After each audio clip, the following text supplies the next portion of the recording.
How to develop healthy eating habits. Good health is just a matter of taking a new approach to eating and making simple changes. You will need cooking facilities, a shopping list, healthy foods, breakfast, healthy snacks, and water. Optional: books and internet access. Step 1. Cook and prepare your own meals as often as you can. This will help you avoid eating processed and fast foods, which are higher in sodium and fat. Healthy, low-fat recipes and guidance are available in bookstores and on the internet. Step 2. Plan healthy meals and make a shopping list. Fill your cart with lots of fresh fruits and vegetables, whole grain foods, and lean meats. Step 3. Read nutrition labels. Pay attention to saturated fat, sodium, and sugar. The higher the numbers, the unhealthier they are. Step 4. Eat breakfast every day. Breakfast helps to rev up your metabolism. Make it a habit to eat something within the first hour after you wake up. Step 5. Try to eat small meals every 3 to 4 hours. Aim for 3 small balanced meals and 2 snacks. Step 6. Drink plenty of water every day. Water hydrates the body and aids the digestive system, and it's calorie-free. Step 7. Feel the difference in your body. More energy and stamina, as well as sharper thinking as you feed your body healthy foods. Did you know? A study found that more than 16% of U.S. children and teens are obese.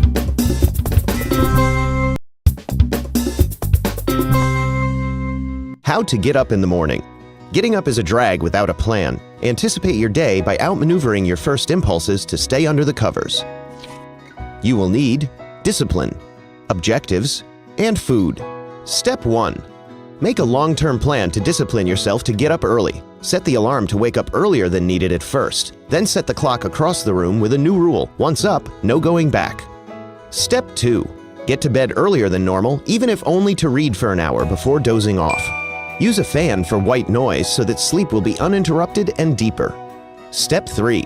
Train bodily habits to accommodate sleep and quick waking by reducing water intake at night. Keep a tall glass by the bed for morning and drink it when you wake up. This will help you wake up and get you out of bed more quickly.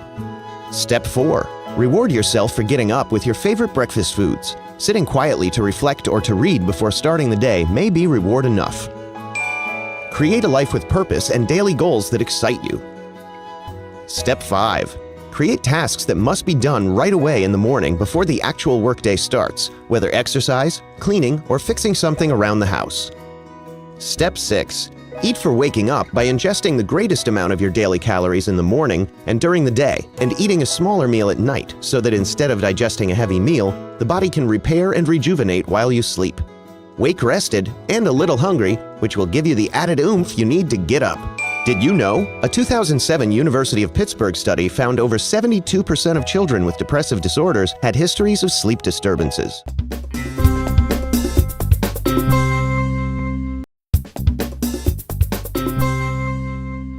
How to work from anywhere.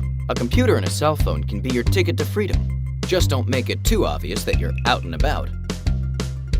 You will need a laptop with an AC adapter, a smartphone, file synchronization software, backup systems, a large flash drive, Google Documents, and a home office backdrop. Optional, a laptop Connect card. Step 1. Make sure you have the basics to go office-free, a laptop with wireless access, a good cell phone, and an AC adapter so you can plug in anywhere. Getting a laptop Connect card for your computer will allow you to access the internet through your cellular network, so you won't need a separate wireless connection. Step 2. Make sure your smartphone can access your company email. That way you won't always be tethered to the computer. Step 3. Set up a distinct ringtone for your bosses and clients so you know when to answer with your serious voice. Step 4. Transfer files from your hard drive onto a flash drive so you can access them from the road. A 2 gig drive should probably be enough. Set up important files from your office as Google Documents, which you can access from any internet-connected computer. Step 5. Install file synchronization software so your work computer, laptop, and handheld wireless device are all kept up to date.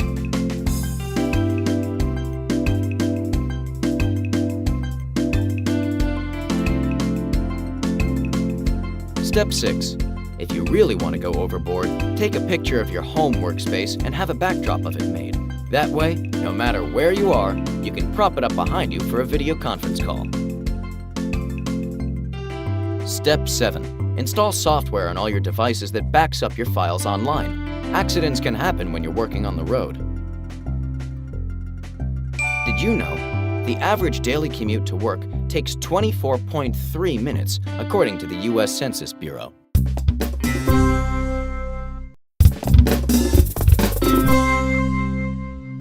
How to meditate. Meditation isn't just for yogis or New Age gurus. It's a scientifically proven stress buster that anyone can learn to do. You will need comfortable clothing, a quiet place, an empty stomach, focus, and consistency. Optional, a mantra. Step 1. Wear loose, comfortable clothing. Step 2. Find a quiet spot where you won't be disturbed. Try to meditate in the same place every day. Step 3. Choose a daily meditation time. Yogis say the best time to meditate is between 4 a.m. and 6 a.m. But it's more important to practice at the same time every day than at the ideal time. Always meditate on an empty stomach.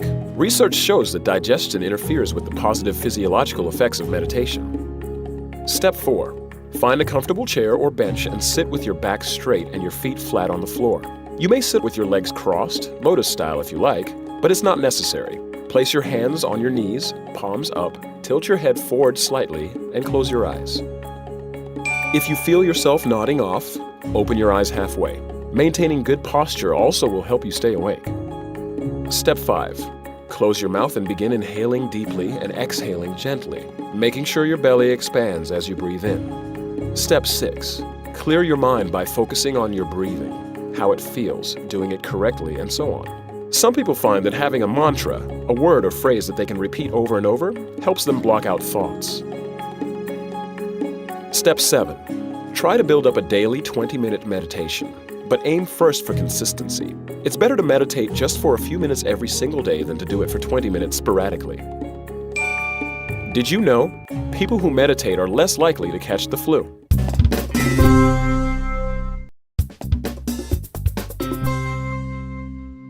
How to make your allowance last longer. Learn how to manage your allowance so you can set aside some money for special goals like college funds or a computer. You will need discipline, a journal, and money. Optional, envelopes. Step 1. Set goals for the short term and the long term. A short-term goal may be something less expensive, while a long-term goal may cost more.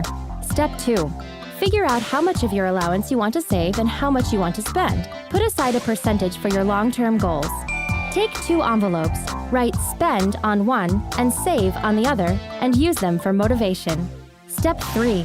Ask for small bills so you can easily separate what you want to save from what you intend to spend. Step 4. Make a list of everything you buy. If you are not saving as much as you'd like, refer to your journal for clues as to why. Step 5. Avoid buying a lot of small things which add up surprisingly quickly and will eat up your allowance before you know it. Step 6. Don't worry about what your friends are doing with their allowances. Stick to your goals. Did you know? As of 2006, it cost the U.S. government about 1.23 cents to print a penny.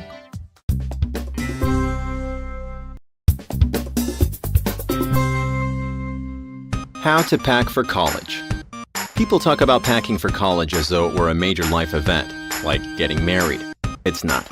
Here are some tips on how to put objects in boxes. You will need possessions and boxes to put them in. Step 1. Find out what items you're not allowed to bring. Your college probably lists these restrictions online. Step 2. Contact your future roommate to discuss what each of you is bringing. Some objects you only need one of. Step 3. Start with the basics. Bedding of the proper size, a towel, toiletries. Don't go overboard. You will be capable of purchasing objects once you leave home. Dorm rooms often have unusual bed sizes like twin extra long. Don't buy sheets until you know what will fit. Step 4. Don't pack every bit of clothing you own. You'll probably go home for fall or winter break, so you can pick up what you need then. Going to college is a unique opportunity to change your identity. Pack accordingly. Sometimes it's better to be without an object than to have something that's embarrassing. Step 5. Consult a packing list to remind yourself what else to bring. Your school probably sent you a list, and there are plenty online. Step 6. Pack as few heavy objects as possible. You'll be carrying around everything you bring for the next 4 years. Don't bring more than a few books from home. You won't have the time to read them, and books are very heavy. Step 7. Load up your stuff and get going. If you're shipping boxes, call the admissions office to find out exactly where and when you'll be able to pick them up. Did you know? In 2004, a homeless NYU sophomore spent 8 months sleeping overnight in the basement of the campus library.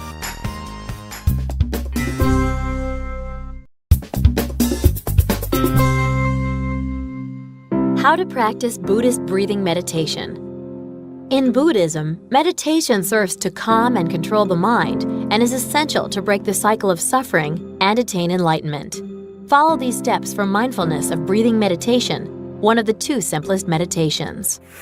You will need understanding and acceptance of what you are going to do, and a place where you will not be interrupted. Optional: a meditation bench or chair, a cushion, a blanket, a timer, a meditation track on a music player, or a watch or clock. And something pleasant to gaze upon, like a plant, statue of the Buddha, or pretty vase. Step 1. Find a position in which you can sit comfortably for the meditation. You can kneel using a meditation bench, sit cross-legged on the floor, or sit upright on a chair. Use a cushion to support your back if necessary, and wrap yourself in a blanket if you'd like extra warmth. Step 2. Decide how long each of the 4 phases of the meditation will be. 5 minutes is a good length of time for beginners. Step 3. Set the timer or select a track on your music player that corresponds to the length of time you have chosen for the first phase. Step 4. To prepare yourself for the meditation, bring your awareness into the present. For a few seconds, focus your gaze on something pleasant, like a plant, statue of the Buddha, or pretty vase, to ground yourself in the present. Step 5. Close your eyes and scan your body to become fully aware of it. Begin with your toes and move slowly along your feet and up your legs, back and pelvis, through your hands and arms, and finally up to your neck and head. Step 6. Reflect on what you want to achieve from this meditation. For example, dealing with a particular source of distress or developing your meditation skills further. Step 7. Commit yourself to practicing seriously. Step 8. Keeping your eyes gently closed throughout the practice, bring your awareness to your breathing. Notice everything you can about the breath, the path of the inhalation down your throat, how your diaphragm moves and your chest rises, the slight pause before the exhalation, and how the exhalation passes out of your nostrils. To begin, take a slightly deeper breath to help you focus on your breathing. Step 9. To start the first phase of the meditation, count 1 after the first breath, 2 after the second, and so on up to 10. Then start again at 1. Do this for the planned length of time. If your mind wanders, bring it gently back to the breath and start counting again from 1. Step 10. For the second phase of meditation, count before each breath. Did you know mindfulness of breathing meditation dates all the way back to the Buddha himself, who was born in the 6th century BCE?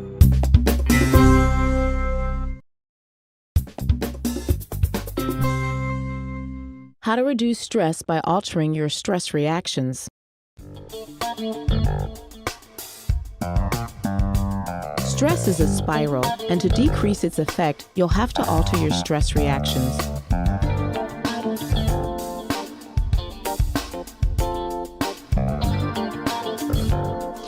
You will need experimentation, simplification, friends, hobbies, and exercise. Optional, a health professional. Step 1. Examine how you react to stress to try to understand what spurs on the anger or tension to control you. Experiment with modifying your normal responses, such as a tendency to panic, by breathing slowly when you would normally be inclined to hyperventilate or obsess. Step 2. Unclench jaws, neck, and shoulders to stem the tension and the unexplained physical pain that follows. Step 3. Cut back on activities and simplify your schedule instead of calling in sick to work or giving in to anxiety. If you can, delegate duties to others. You don't have to take on everything yourself. Step 4. Set realistic goals for tasks, rather than magnifying the inevitable disappointments you set yourself up for. Train yourself to embrace small triumphs and find some good in the usual procession of perceived setbacks. Plan and prepare each day to prevent stress-producing time crunches. Turning to smoking, drinking, and drug-taking are common resorts for managing stress, giving an illusion that the lift is a reduction of anxiety, which only returns with a vengeance. Step 5. Surround yourself with positive people when you feel lonely and isolated, and when you know that an eruption is coming. Find a way to enhance your sense of well-being in a safe environment if you've been overreacting to friends, loved ones, and fellow workers. Step 6. Take up a hobby to distract yourself from your anxieties and use it to calm the mind in anticipation of stressful events. This helps strike a balance in your work and personal life. Reading, arts, crafts, gardening, sports, music, anything out of the ordinary that's free of pressure, measurement, or obligations will do. Step 7. Combat the fight or flight urge through energy release of exercise. Stress-induced tension makes us want to run or beat off the wolf at the psychic door, so use that impulse and wear yourself out with some beneficial running, swimming, or aerobic. See a doctor, counselor, or other health professional to get a handle on your tension and self-defeating habits. Step 8. Try breathing exercises. Inhale when the stress is high on a long, slow 7 count. Hold for another 7, then release through pursed lips on the same count. This returns oxygen to the body that is depleted due to anxiety. This simple breathing trick can help whenever emotions are running high. Step 9. Make sure that you get enough sleep at night. While some people joke they are too busy to sleep, using caffeine to stay awake or going through your day weary and tired can make you more prone to snap at your peers. Taking care of your body through exercise, loosening tense muscles, relaxing, getting the right amount of rest, and remembering to breathe can go a long way in improving your outlook on the most stressful situations. Did you know by 2006, mood disorders were costing employers more than $50 billion per year in lost productivity and over 321 million lost workdays?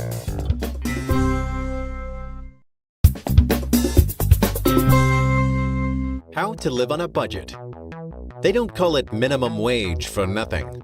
How's a guy supposed to get ahead breaking his back 24/7 when all it gets you is chicken scratch?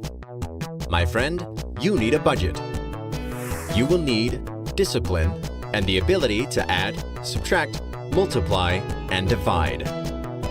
Optional, a bank or credit union. Step 1. Add up all your income.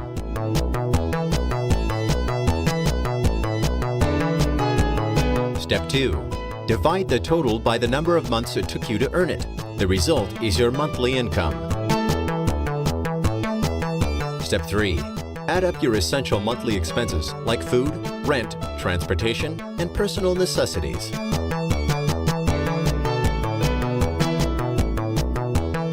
Step 4. Next, add up your non-essential monthly spending.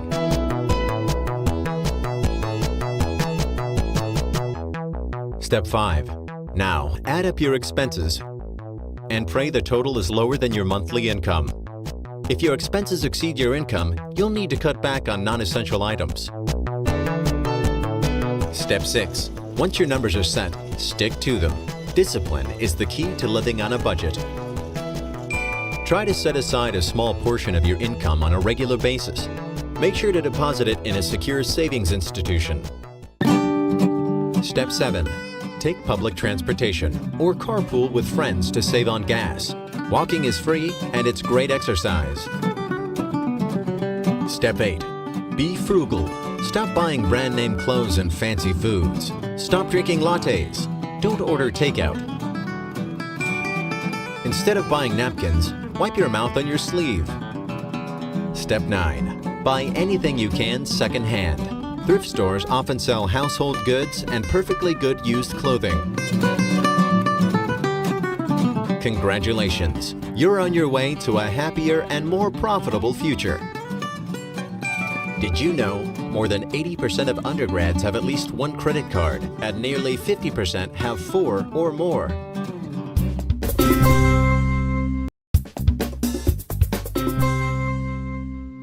How to make chocolate pudding. Chocolate pudding is a popular and delicious dessert and easy to make from scratch. You will need a medium saucepan, a half a cup of cocoa powder, a half a cup of sugar, 2 tablespoons of cornstarch, 2 cups of milk, a whisk, an egg, a small mixing bowl, a quarter cup of semi-sweet chocolate chips, and small ramekins. Step 1. Mix the cocoa powder, sugar, and cornstarch in a medium saucepan. Step 2. Place the saucepan over medium heat and whisk in the milk. Bring the mixture to a boil and continue to stir until it thickens. Step 3. Add a teaspoon of your heated mixture to the bowl to temper the egg. Mix your egg and a small amount of heated mixture very quickly until everything is warm. Step 4. Add the tempered egg to the rest of the mixture. Step 5. Add the chocolate chips to the heated mixture, stirring until they melt. Step 6. Pour the pudding into small ramekins and refrigerate for an hour. Then grab a spoon and enjoy. Did you know? According to census information, 1,233 establishments manufactured chocolate in 2007.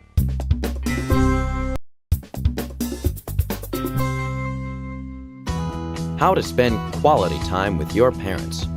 Hanging out with the folks can be fun. Really, trust us. You will need an open mind, a project, event, or activity, and a positive attitude. Step 1. Do something active.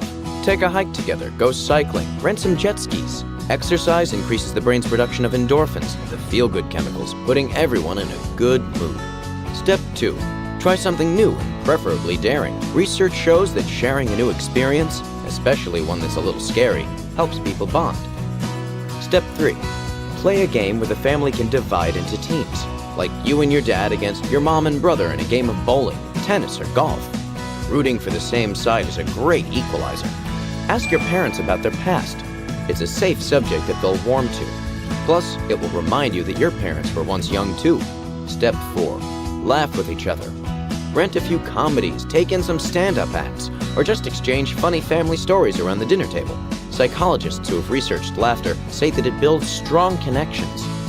Step 5. Play cards together. According to one study, you can learn more about a person in one game of cards than you could on 12 dates. Imagine what insights you could gain into people you've known your whole life. Did you know?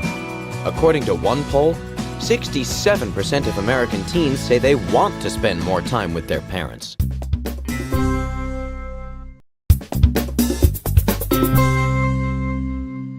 How to say the act of contrition.